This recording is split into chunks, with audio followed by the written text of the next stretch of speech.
Then we need to control the cost so that the project can be completed within the approved budget. As exactly as we said when we were talking about the time of the project, it's very important also to control and monitor the spending on the project and the costs in order to keep the project to be completed, even which is better to under budget or to be completed according to the budget. Otherwise, our cost overruns, that means we are losing in this project.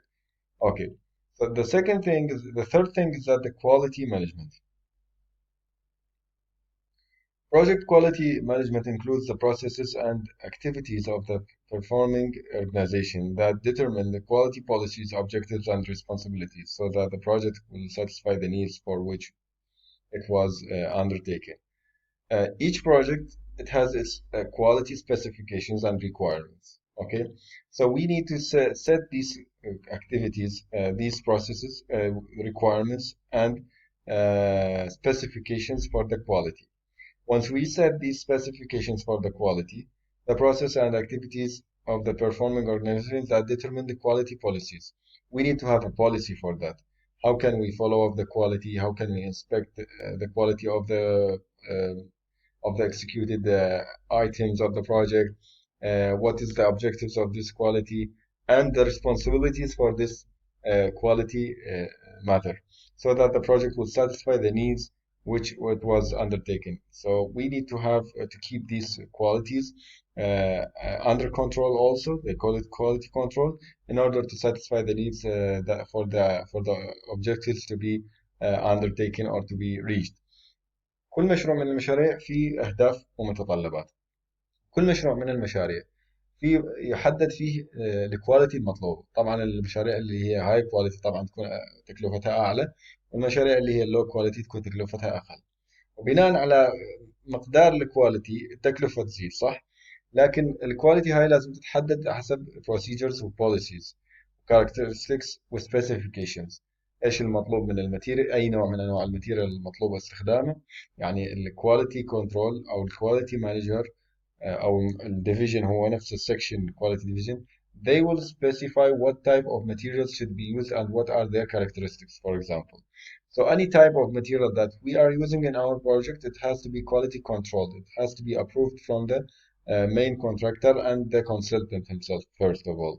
Okay, once the consultant approves the material that we need to use, we have to comply with this one, and we will buy the same materials, not any other type of material. Even if we are thinking that it's better or more beneficial or all these things will mean nothing unless we have the approval from the consultant and the main contractor that these materials are approved and we can use it.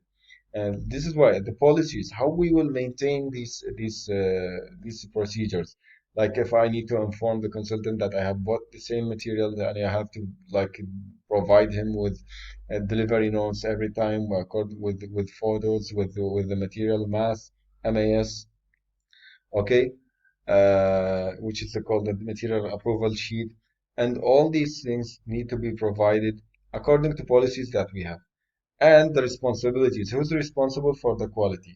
So for example, the consultant will say that the main contractor is responsible to check on the quality and report to the consultant, or ask the consultant to inspect the work according to like a document which is called RFI, request for inspection, and regular basis, and so on and so forth. So there is so many procedures to follow up follow in order to get this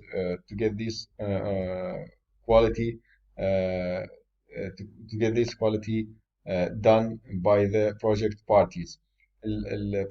quality management تحدد مثل ما قلنا طريقة التنفيذ، تحدد نوع المواد المستخدمة، تحدد البوليسيز والإجراءات اللي ممكن أن نستخدمها حتى نوصل إلى الكواليتي المطلوبة لتحقيق أهداف المشروع. وبالتالي راح نضع البوليسي، راح نضع الإجراءات كيف الطريقة بتكون. مثلا على سبيل المثال أنت تشتري المواد، لازم تعلن أول شيء تاخذ الأبروفل على الماتيريال اللي ممكن أنت تستخدمها في المشروع. يعني ما ممكن أنك تستخدم الماتيريال اللي أنت تريد تستخدمها واللي تراها مناسبة، لا، الكونسلتنت يحددك بأنواع محددة من المواد اللي ممكن انك تشتريها. او ممكن انك لما توصل الى مرحله معينه من المراحل، مثلا وصلت الى مرحله البلاستر على سبيل المثال، تروح انت تجيب له انواع من الاسمنت مثلا المستخدم، وتروح تقدم له الام اي اس اللي هم يسموها الماس ابروفل شيت. تقدم له مواصفات المادة، تقدم له مثلا طريقة التنفيذ، هاي كلها موجودة في الدوكيمنت. وبعدين هو يعطيك ابروفل على واحدة من المواد أو على أكثر من واحدة من المواد، وبعدها أنت تكون ملزم بأنك تشتري من هذه المواد. تمام. طيب اشترينا المواد، طيب جينا بدنا ننفذها في طريقة تنفيذ ميثود ستيتمنت لازم نتبعها. طريقة التنفيذ إذا اتبعناها إيش الإجراءات الأخرى مثلا الكيورينج وغيرها من الأمور اللي هي تلحق عملية التنفيذ أو التطبيق.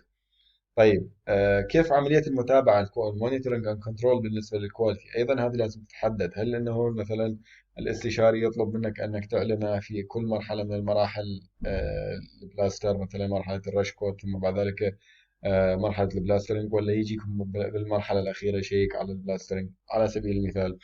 فطبعا أيضا لازم تتحدد كيف طريقة الإشعار ومن اللي راح يشيك. طيب في حاجة يسموها الدوكيمنت ار اف اي، اللي هو انت تقدمه الى الاستشاري تقول له انا حابتدئ بهذا العمل، اطلب منك ان تجي تسوي تعمل انسبكشن. ممكن يكون الانسبكشن يتم بواسطة المقاول الرئيسي وكذلك بعد ذلك الاستشاري. تمام. فينطلب عملية انسبكشن من الطرفين، يعني خصوصا إذا كان المقاول الرئيسي عنده سب كونتراكتورز يشيك عليهم وهكذا. فهذه عملية الكواليتي كنترول لأجل الحصول على المنتج النهائي بالمواصفات المطلوبة، اللي هي already prescribed specifications. المواصفات راح تكون مطلوبة من البداية. والستاندرز أيضا قلنا بالمونيتورنج اند كنترول بالسايبرنتك، يعني ميل الجدار مثلا على سبيل المثال 1 ملي بالمتر وغيرها من الأمور، هذه كلها quality control. Okay. The third thing, the human resource management, or what we call it HR. The project human resources management includes the process that organize, manage, and lead the project team. ال human resource management انت هي عملية البروسيس اللي تخليك تنظم الشركة، تنظم الأعمال. طيب متى أنا أحتاج هذا النوع من العمال ومتى ما أحتاجه، ومتى ممكن أسوي له ريليس. الكواليتي الاتش ار هو اللي يحدد مثلا يدرس مراحل المشروع، وبالتالي مثلا يقول لك أحتاج مثلا كيو اس مثلا مانجر في المرحله الفلانيه، او احتاج سيفتي سوري كواليتي انسبكتور في المرحله الفلانيه من المشروع. احتاج زياده عدد المهندسين بعد مرور مثلا 6 اشهر لنكون وصلنا الى مرحله الاكسكيوشن، ومرحله الاكسكيوشن سوري زادت الاعمال فيها، فنحتاج مثلا الى 3 site engineers. Okay, we have like one QS. Now we need to increase this one, like after 7 months. Then afterwards we need to release them after like 1 year and a half or something like that. هم اللي راح يحددون متطلبات المشروع، وبالتالي يحددون كمية القوة العاملة. they call it manpower histogram. كمية القوى العاملة المطلوبة في المشروع بشكل كلي، وفتراتها الزمنية متى تدخل المشروع ومتى تخرج من المشروع. يحددون هذا الموضوع. طبعا هم مسؤولين عن الانترفيوز والمقابلات وchecking on the CVs. How and they manage all the laborers, their salaries, payments, requirements, any other issues. They are responsible to have these things, and also to lead the project team. توجه البروجكت تيم في المشروع. This is what we call human resource management. And finally, we have here, and I will add some of the items here, integration management. Project integration management includes the processes and activities to identify, define, combine, unify, and coordinate the various processes and project management activities with the project management process groups. الانتجريشن مانجمنت هي عبارة عن من اسمها التكامل، إدارة التكامل، بحيث أن المشروع يعمل بشكل متكامل بوحدة واحدة. ما يطلع قرار مثلا من الكواليتي مانجمنت ما يعرف فيه الهيومن ريسورس مانجمنت، ما يعرف فيه الكوست مانجمنت، لأنه كل قرار له تأثيرات أخرى على الأقسام الأخرى من المشروع. تمام. قد يكون إذا المشروع كبير والشركة يعني sophisticated يكون عندهم هيومن ريسورس مانجر وهيومن ريسورس مانجمنت ديبارتمنت، كواليتي مانجر وكواليتي ديبارتمنت، كوست مانجر وكوست ديبارتمنت وغيرها. فبالتالي هاي كلها تحتاج الى تنسيق، لان واحده تسمع في الثانيه، يعني واحده تاثر على الثانيه.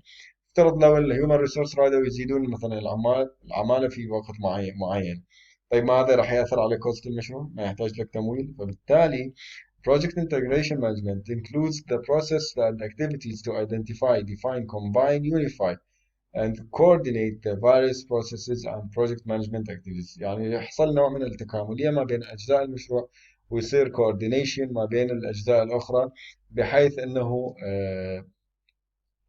the processes and activities to identify تتحدد وتنجمع مع بعضها وتتوحد، بحيث يكون القرار لا يكون في الشركة فيها ايش، فيها يعني في العمل يكون في تشتت وقرارات متعارضة، أو قرارات يعرف بها تصدر من ديبارتمنت تأثر على الديبارتمنت الآخر، لكن يكون هو مو عارف.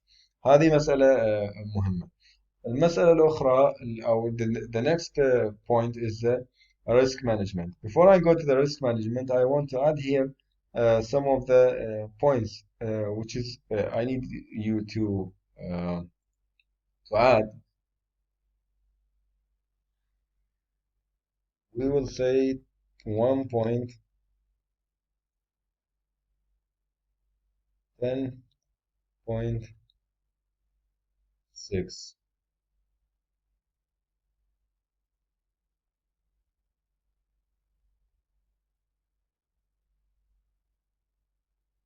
Let's say that.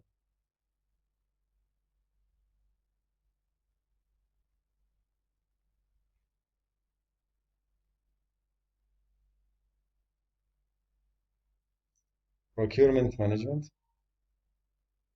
The procurement management هتضيفوها عندكم. You can add this one now 1.10.5, and this is 1.10.6 procurement management.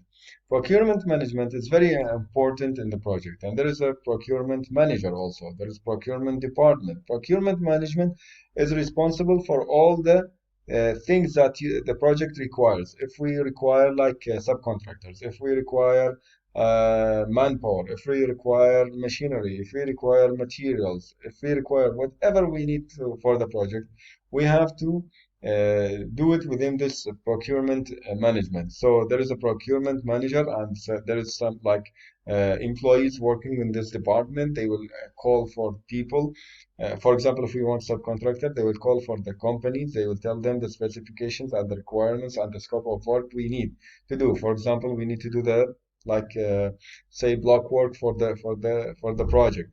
So they will tell them the specifications according to the quality requirements and also the quantity required, which is already set by the quantity surveyors, and which is called or later I will tell you what we call it later on when we issue the contract for them.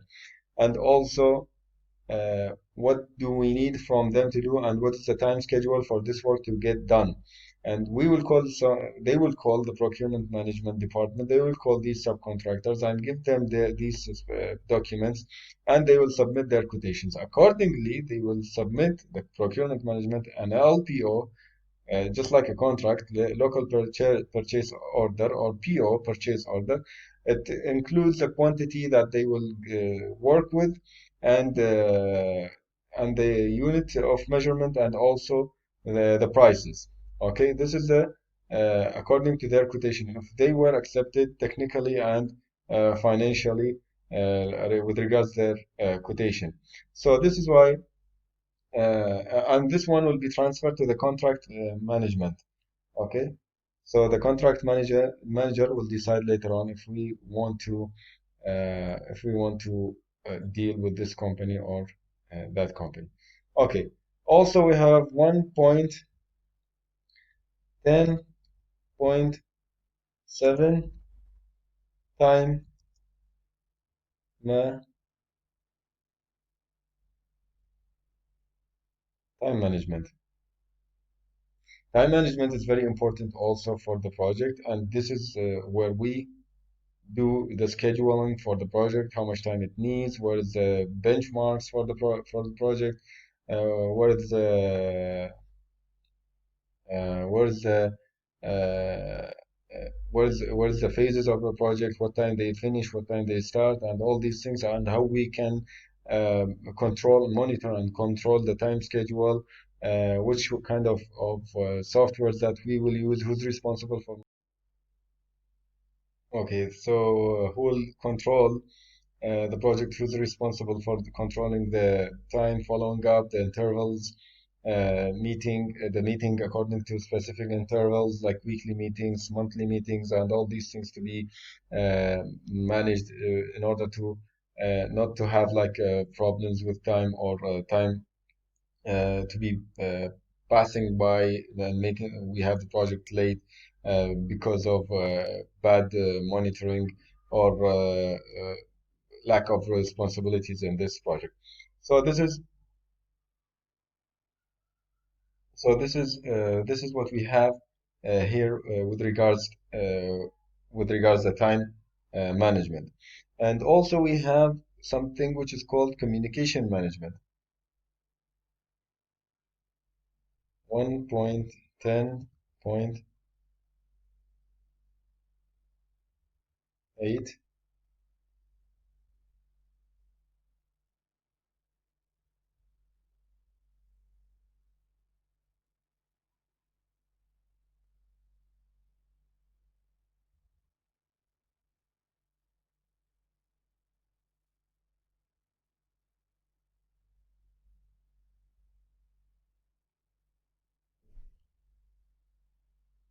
Communication management.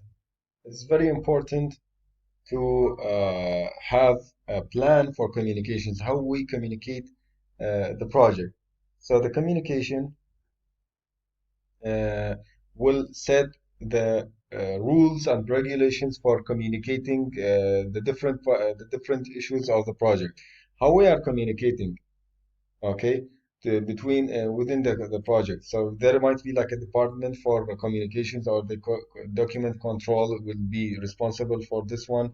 The documents, how it should be transferred to the contractors, subcontractors, how we communicate with each other, like if we are using the fax, we are using the fax or emails for for formal communications, or maybe we have another system to communicate with people to be formally used.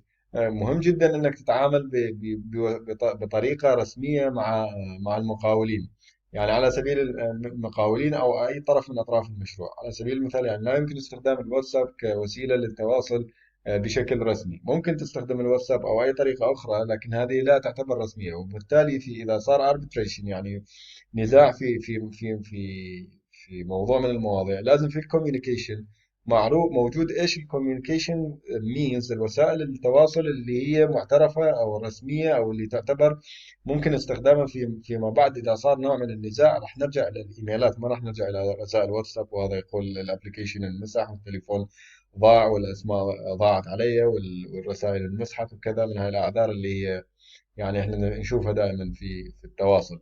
وبالتالي الكوميونيكيشن بالايميل موضوع رسمي بالايميل، سواء كان الايميل او الفاكس او غيرها من الوسائل، كل هذه كلها تكون محدده. وسيله التواصل الرسميه بين الاطراف تكون كذا كذا كذا، محدده بالعقد. فطريقة التواصل تكون محددة في ترانسميترز، في دوكيومنتس تطلع على اساس انه مثلا اذا تسلم دوكيومنتس لك مثلا مخططات سبيسيفيكيشنز تسلمها لطرف من الاطراف، لازم مثلا بالمقابل يرجع لك انه الاستلام، ويوقع على ورقة، وهذه الورقة فيها تاريخ الاستلام. كلها هذه على اساس انه تحسب فيها قانونيا المدد الزمنية. على لو افترضنا انك مثلا بإرسالك للمخططات إلى المقاول تبدأ تحسب عليها العد التنازلي، تحسب عليها الفترة الزمنية اللي أنت طالبها من عنده مثلا لإعداد الشوك drawings for example. Okay, so this is very important to have communication and how we follow up with these means. So all these things are very important, and it's one of the knowledge areas of the project. And the last one is the risk management. So we can say 1.10.9. So it is risk management. Risk management, we will talk about this one in the next class. But here I just wanted to highlight that that we will have a report on this project management disciplines. Each one of you, each group of you, group of five, will be required to make a report in one of these disciplines. So the first come, I will do it like first come first serve basis.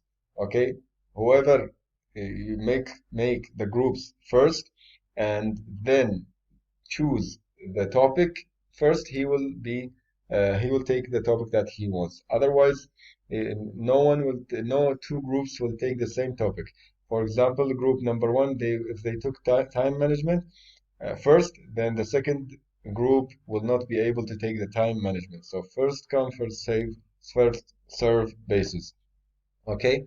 اللي يجي اول، اللي يسوي المجموعة اولا، يختار الخمسة ويرسل لي الاسماء مع اسم، يرسل لي الاسماء مع اسم المجموعة على التيمز. اوكي، يرسل لي الاسماء الجروب الخمسة، تمام، مع اسم التوبيك اللي هو راح يختاره. مثلا يقول احنا واحد فلان فلان فلان فلان تايم مانجمنت، اول واحد يرسل يكون المجموعة ويرسل، بيكون هو اللي اخذ الموضوع اللي يريده. اللي بعده ما ممكن ان يختار نفس الموضوع. تمام. هذا فيما يخص الريبورت. طبعا راح ارفع لكم على الموقع ان شاء الله الريكوايرمنتس مال المشروع، المتطلبات اللي فيه، والوقت، وقت التقديم وغيرها ان شاء الله. شكرا جزيلا للمتابعة. Thank you very much for watching and السلام عليكم ورحمة الله وبركاته.